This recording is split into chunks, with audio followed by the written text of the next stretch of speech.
Hi, and welcome to Mindful, Beautiful, and Thriving, a podcast series by Taarika Foundation focused on youth mental health. Before we begin today's episode, I just wanted to let you all know that all content that is found in our podcast is created for informational purposes only. This content is not intended to be a substitute for professional medical advice, diagnosis, treatment, or therapy. Always seek the advice of your physician or other qualified health provider with any questions you may have regarding a medical condition, and never disregard professional medical advice or delay in seeking it because of something you have heard in this podcast. Thank you so much, and without further ado, let's get started. Today, we're beginning our new podcast series, Career Choice, The Intelligent Way, a collaboration between Taarika Foundation and Mybraindesign.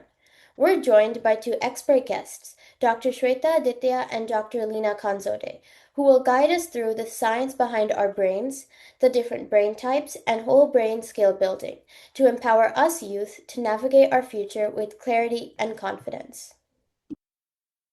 Hello, everyone. Welcome back to another episode of Mindful, Beautiful, and Thriving.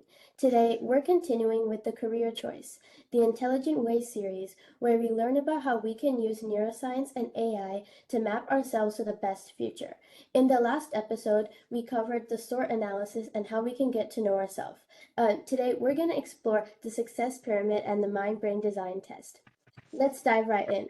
What is the success pyramid and what are the different levels in it?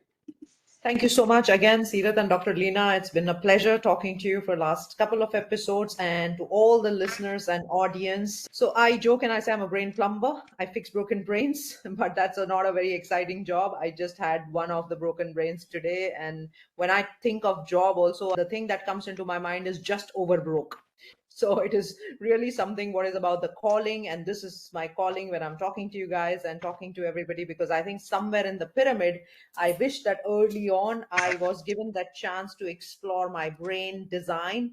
And many years back, I had the opportunity to also learn what am I best capable at, and then what are my options, what are my opportunities. So when we did a deep dive into various career choices, we thought let's prepare a very easy and sort of a modular process by which people can just very quickly look into it and then see where they are into the pyramid.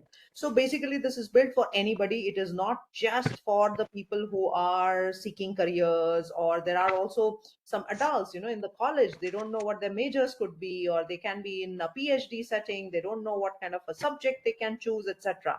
So it's a fairly large audience that this kind of a pyramid caters to. So it starts with self discovery. And last couple of episodes, we have been talking about what is self discovery, essentially knowing how my thinking or wiring is. And the beautiful thing is that this kind of a wiring is hardwired. It's not essentially impossible to change, but then it is quite solidified by the age of 13.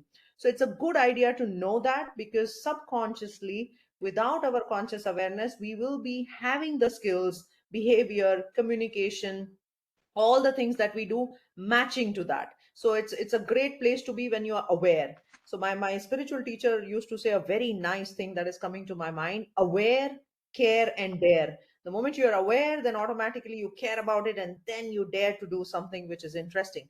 So the self discovery is sort of the first step in the pyramid. And as you move forwards, yes, in the last episode we did talk about opportunity awareness.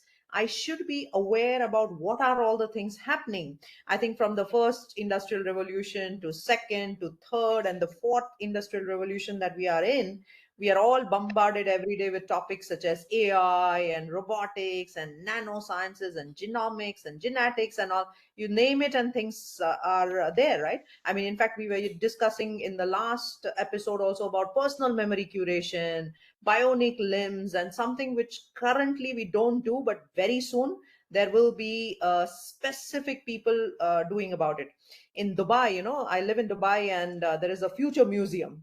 So when we go to the future museum, there are very nice stalls, and in one of the stall that you go, they have a jacket which is like a copper jacket, and which can have anti immunity protection, and it has antiviral properties, etc. and all. So I think the way in which we use things, the way in which we will be exposed to things, it's going to be a very different.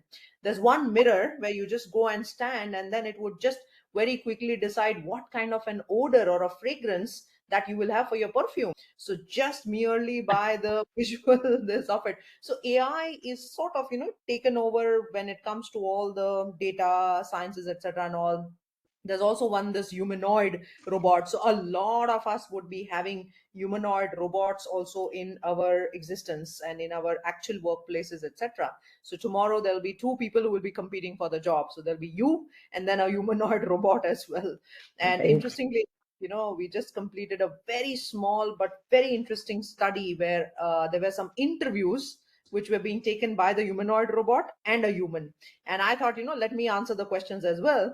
So and EEG was being recorded and all the pulse and the autonomic nervous system record was happening, and I was answering those questions to a human and then to a humanoid robot. And to my surprise, and I was like, okay, I'm not going to think about it at this time, let me be a participant.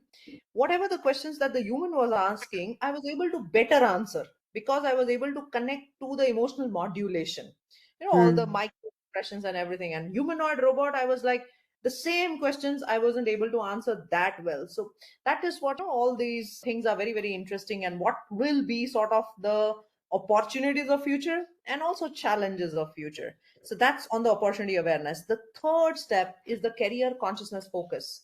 So last episode we talked about that, if whatever I'm interested in, what my academic skills are, what my brain thinking type is, based on that, what should be my choice of that career consciousness, what kind of careers I should be inviting in to consider for myself. And largely from the left side of the brain, the left upper and the left lower, talking about type 1 and 3, we are talking about technical careers, data careers, something which is very operational specific, or what is into hands-on technology based careers. While if we talk about the right upper and the right lower, where we're talking of 2 and 4, we are talking about creative careers, people centric careers, more innovative careers, entrepreneurial enterprise careers. So this is how you divide the brains as well. Now, the interesting thing is, yes, I have my brain design, and now I know, okay, these are the potential careers. So, can I put a nice little blueprint of what can be my future path? The best thing, Seerat and Dr. Leena, what I like about the entire thing is when we put these prediction models, let's say my thinking type is, I was talking about it in the last episode, it's very innovation and process driven, right? It's like a car with a brake and a pedal on. What kind of environment would I be stimulated by? What kind of a job would be something which I would prefer to do? So we put it all into the AI models, and there's something called the life design blueprint which comes out. Now, remember, it's still a blueprint, but then it's a very interesting blueprint as to what kind of, the even the furniture would what would attract me, what kind of an office space would attract me, what kind of a country. In fact, very interesting data exists for also the country maps. Dr. Herman's data has been evaluated for this kind of general country maps. Let's assume, what kind of brain type or a my brain design an entire United States of America would be. Sira, do you want to Hmm. guess what brain, if we collectively put all the Americans together? Well, let's assume that it's a I mean, America is quite wide, right? West is very different from East, and Center is very different. But let's assume an average. If we are just cutting out into the average, where do you think America would be like in the map from the my brain? One, Which like one? like a type one. I know Silicon Valley would definitely Yes, for sure. Type Innovation. one. Yes, yes, absolutely. A type one and a four, right? Where it is all upper brain. It is all about innovation, creativity, lots of data, lots of Awesome. perspective into new things, exploration. Let's assume the same thing, and that is the right answer, because when they did that, largely the upper brain was an average for the Americans. Let's talk about UK. Now, UK is a very different ecosystem. So I got my master's from Cambridge and I was there, and it is a very, very interesting and unique ecosystem that UK has. Do you want to guess, Dr. Leena, UK? And I'm asking you for a reason for the Yeah, same. yeah. I'm taking a second to kind of think through this.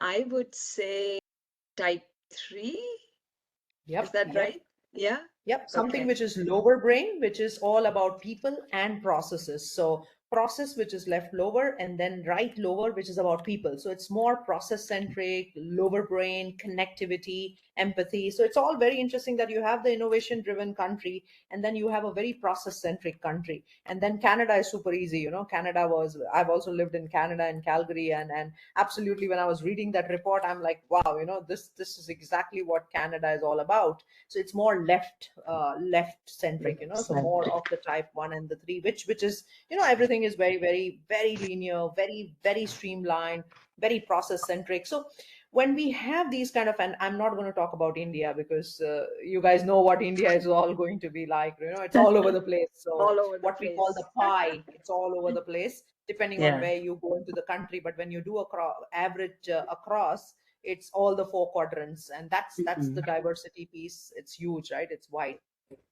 So that is how, we can understand the general perspective of also a career which is in a certain country or in a certain place, in a certain environment. Now I'm sure California and Bay Area is going to be very, very different from New York, very different from, let's assume Texas. So it's all going to be depending on where you are in that particular area.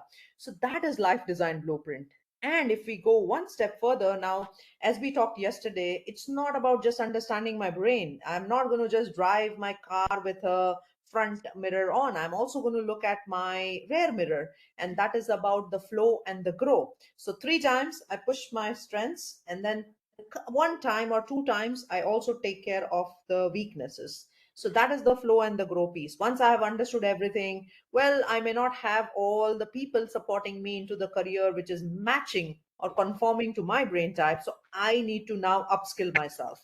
That is the upskilling piece. And my favorite is next step when you go.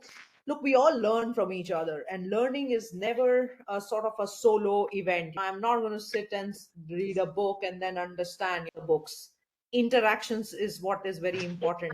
What you can give and take from the other people, because there are emotions involved, there are other subtle, intangible transactions which are involved other than just reading a book. And hence, if you look at all the top universities, they have a lot of hands-on projects. There's a lot of capstone which happens. There's a lot of on-the-go learning which happens. PBL, project-based learning, which happens. This entire reason is because we mirror each other's behavior. And that's why leadership or the success signatures, when I am exposed to a certain leader whom I look up to, automatically my brain gets mirrored into how he or she thinks. And then sort of, I try to subconsciously, even without my conscious awareness, try to imbibe those qualities. So that is what is extremely important. And we, at the Limitless Brain Lab, we also wanted to build this peak performers library. I'll come back to that, but the last part of it is, once you have understood your brain design, your life design, what kind of skills you want, what you're best at, what you can give to the world, you've already learned from these top stalwarts, you start to actually put everything in practice.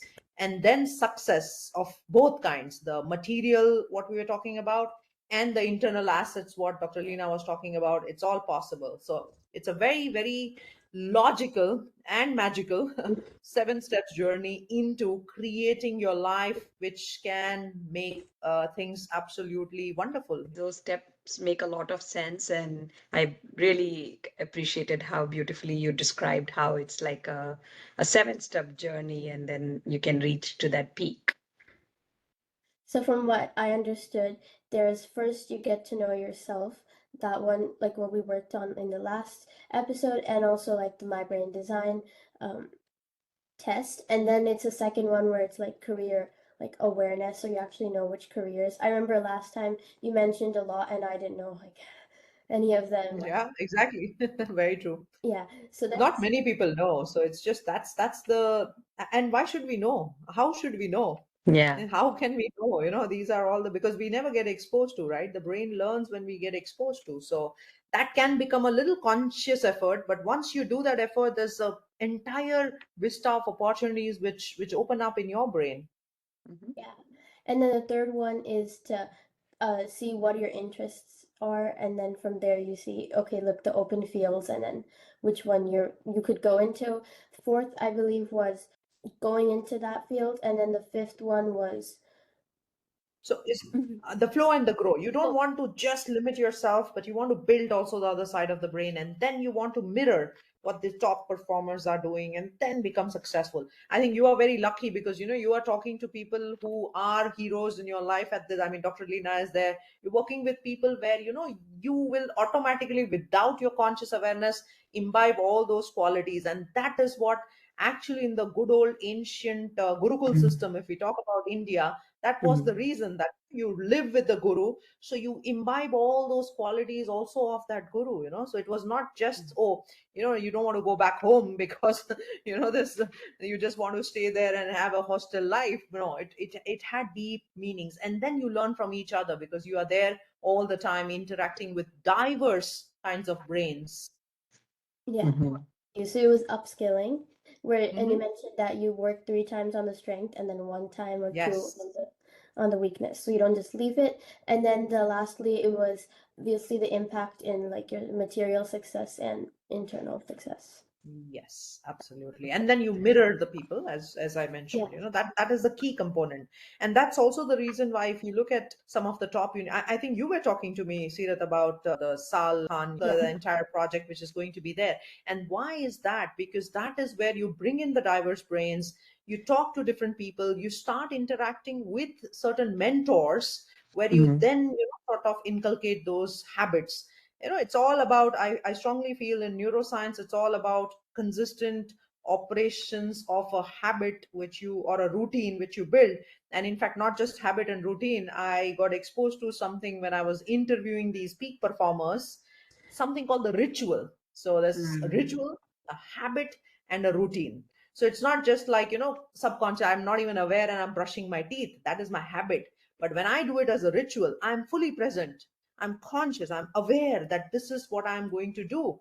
And most of the peak performers, most of the successful people, most of leaders, most of athletes, and in our library, we had some amazing people. We talked about Nicole, who stood on the Burj Khalifa, right? We also talked about the guy who had 29,000 parachute jumps, zero accidents, and then all the top leaders and CEOs of the company. And one thing which was very, very common for all of them is, of course, they understood themselves to the T. They got their work done absolutely by making the perfect team. Their delegation abilities were amazing.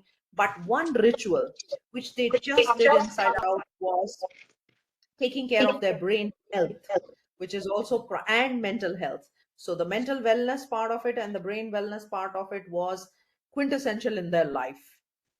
Makes a lot of sense. It's like the hard drive of the computer, right? Like if you don't take care of that, how's your computer going to run efficiently? Absolutely, absolutely. Yeah, that was a good analogy of the computer. Yes. So the first step was like knowing about yourself, and you mentioned that one way that your work had you one of the things you created is the My Brain Design test. Mhm. So how does that work, and how does it incorporate AI and neuroscience? Mm. So Mhm. see, AI makes a lot of redundant tasks easy, right? If I have to study all the data that comes in, thousands of profile, and then which profile goes into which bucket, and then how do I have all the dimensions? Which, because we talked about the tool as quite extensive, right? You divide into left and right brains, and then you divide into four parts of the brain, and then you get into the 8 dimensions of the brain. Now, if you put everything together and then you layer all the 8,000 careers that is there, what is available, and then how does each map to each of it, and then you go ahead and talk to people. So what we did was, as a methodology also, AI did segregate all the stuff, but then we went back to the HI saying, okay, let's have all the accountants, we speak to them, and then we give them a contentment measure, a Likert scale for their contentment, not for Mhm. the money that they earn, but for that joy that they get out of their life.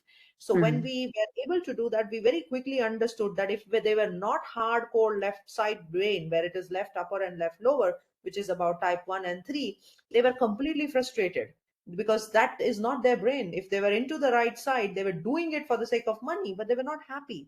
So we had to Mm. build all these sort of, prediction models as to what kind of, let's say, Seerat's brain is an X, then what kind of a Y challenge will be there, or Z career, and then how do you come out with flying colors out of it, etc. So all that we used AI quite significantly.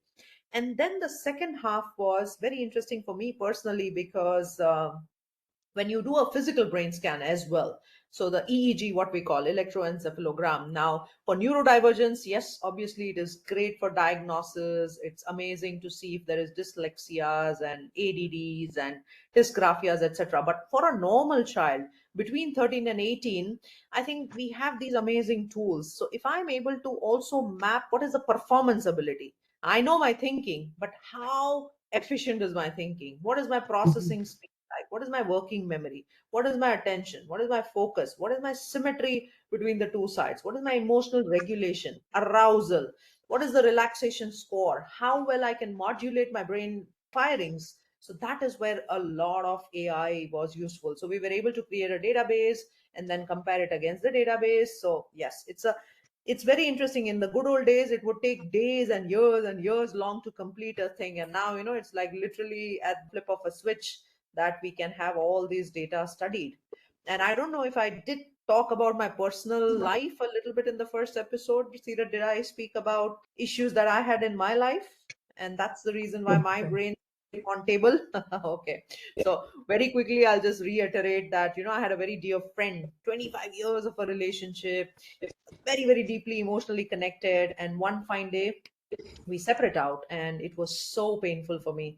It was so painful that all the intellectually best things were happening in my life, all the gold medals and all the books and all the accolades and everything lovely, wonderful.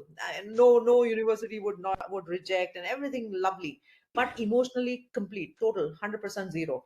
And I was so down. I could not, mood regulation was difficult, emotional regulation was difficult. My parents gave up upon me, that, and there was a big board which was there: if you talk about your friend, no lunch, no dinner, no breakfast. It was literally like an ultimatum that, we are sick and tired listening to the same thing. And that is what we call rumination. So when I was going through that, I thought, let me just go ahead and map my brain and see what is going on. And very quickly, I understood that my prefrontal cortex is not well built. My limbic system, which is my emotional system, is unnecessarily overfiring. I'm not in my balanced state, etc. So that is an angle to also the performance. The moment Mm. you have your performance also optimized, you have your choices completely scientifically arranged, you have your thinking pattern in front of you. Now you also got the prediction ability, as we discussed in the last episode. Very quickly, from the behaviors, you predict what kind of a brain you're dealing with. You start to mirror that brain, and then things go well. In this aspect, I'm remembering of a nice anecdote. So I'm a clinician, so I sit in the hospital, right? And then I have a patient. Let's assume that the patient is a left 1 and 3 type of a brain. This patient would expect everything perfect, right? So all Mm. the details and perfectly driven summary, etc. And also, when I'm dealing with a patient and I very quickly understand from behaviors, I am dealing with a dominant left upper and left lower brain, I also start mirroring that. So I say, you take 500 milligrams of your medication with 200 ml of water exactly at 7 p.m. And tomorrow at 10 a.m., you're going to have nausea. And then 6 p.m., this is what is going to happen. And they like it. And then make a Wow. very thorough summary of it. But if I have a right sided brain which comes in, which is a right, 2 and a 4, very relaxed, chill, joking kind of a thing, I also say, take 500 milligrams. Take it whenever you like, 6 o'clock, 7 o'clock, 8 o'clock, it really does not matter. And they are happy because they don't want to stick to routine. That becomes a lot of stress for them. Now both the patients go out and say, doctor is very nice. Now all the doctor did was the same medication, the same prescription, the communication, the way it was presented was mirrored to what that person's brain was about.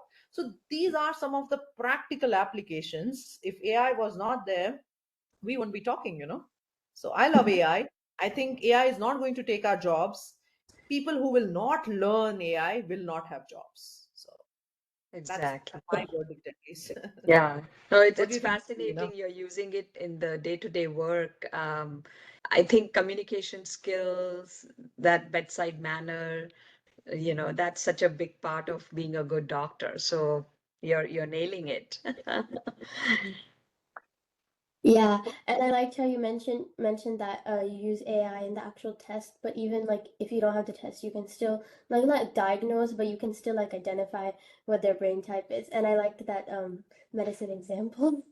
Yeah, it's easy, right? Once you learn the process, once you know what types is there, once you know those behavioral qualities, it's very simple. And then it just becomes an automated process, right? So automatically, first initially it's a struggle because now you are trying to, anybody who learns this entire system goes out and then starts to predict, oh, I think he's a type 2 walking around, he's a type 4 walking around.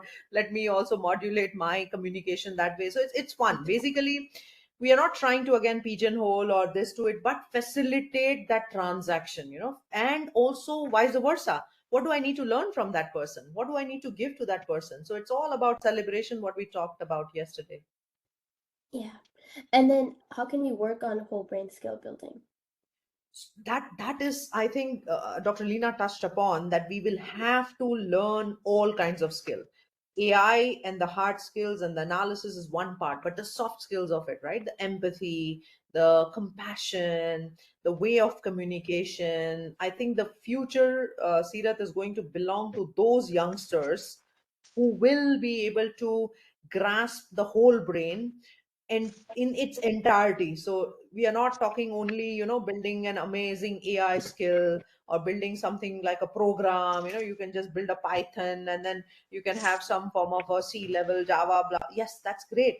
But if you will not be able to communicate that to people, you'll not have a human centric angle to that. You'll not have the social part of it. Then possibly the world of tomorrow will not, this kind of a thing will not work. And hence it's very important to build all four parts of the brain consciously. It is a struggle because that's not your natural, today for example, this is my natural style, but am I going to, let's say, sleep with this clothes on? No, because when I go to bed I need just my simple, cotton trousers and a pajama. Why? Because that's my comfort. So the brain loves comfort, but a little bit of effort where you put some effort to grow those skills goes a long way. So whole brain skill or whole brain development is nothing about building all the four proportions of the brain in a way that you are at least exposed to your weakness and have some little hang of it. So we are starting in September 1st. In fact, we are enrolling youngsters and 15 to 18. That is sort of our key interest area. We are starting something called the B Lab, which is the Brain Leverage and Acceleration Base. So we are going to start enrolling the youngsters where there are 12 different labs that we have built. So there is an inner compass lab, there is an intuition lab, there is a compassion lab, there's a confidence lab.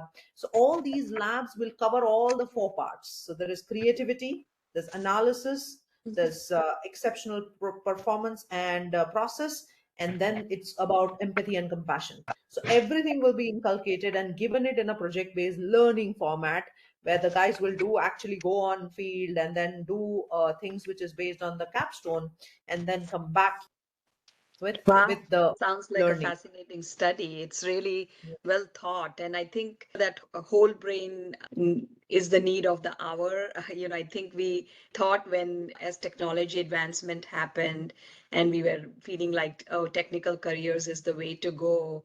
There was all this emphasis on IQ and in somewhere we were losing the EQ and Yes. the emotional quotient and the social quotient. And now we are realizing more and more that just having that is not enough. Having Yes.